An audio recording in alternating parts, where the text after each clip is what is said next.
what is plasma exchange? As the name implies, we remove the patient's plasma because there is some pathology inside the plasma. Either there is immune mediated immune complexes, or there are abnormal proteins that is causing harm to the body. So removing plasma is called plasmapheresis. Plasmapheresis. Similarly, we can also remove cells, that is called cytopheresis.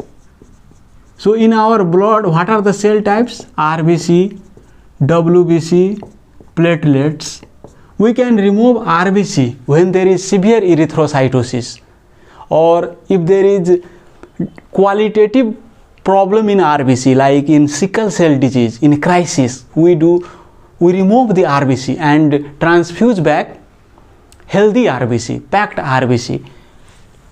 If there is leukocytosis, like in leukemia, that is causing leukostasis of the blood vessels, then we remove those WBC. In severe erythrocytosis, that is causing thrombosis or other vascular problems, then we remove those platelets. So this is called cytopheresis. And plasmapheresis, we remove the plasma. And what are the constituents of plasma? You know that our healthy plasma contains immunoglobulins, albumin, clotting factors.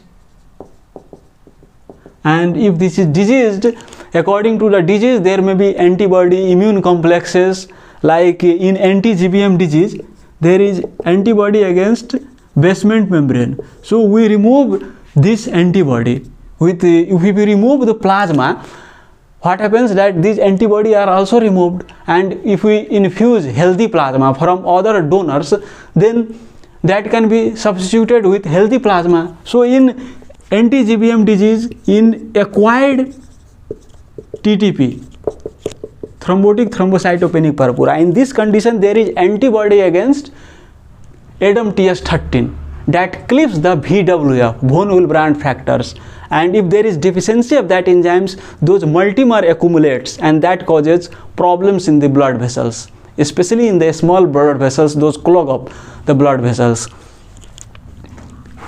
And other immune mediated disease like GBS, Guillain-Barré syndrome, CIDP, in demyelinating disease of central nervous system like multiple sclerosis, NMOSD, MOGAD, myasthenia gravis, in IgA nephropathy, if patient is not responding to steroid, in ANCA vasculitis,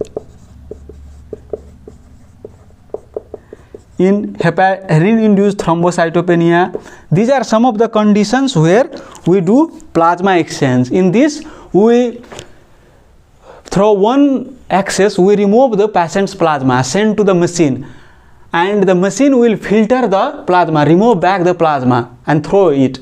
And from other side, either we can infuse NS or NS with albumin combination, or if plasma is available from the donors, we can infuse back plasma.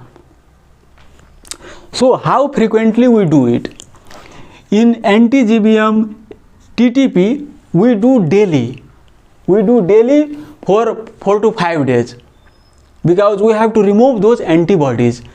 But in other conditions like GBS, CIDP, MS, IgA nephropathy, ANCA vasculitis, heat, in this condition we can do alternate day. So you do today, don't do next day, day after tomorrow we can again do. So we do for 3 to 4 cycles, or we sometimes also, depending upon the condition, how much patient is improving, we can go up to 5 cycles. So what are the complications that can occur with this apheresis technique?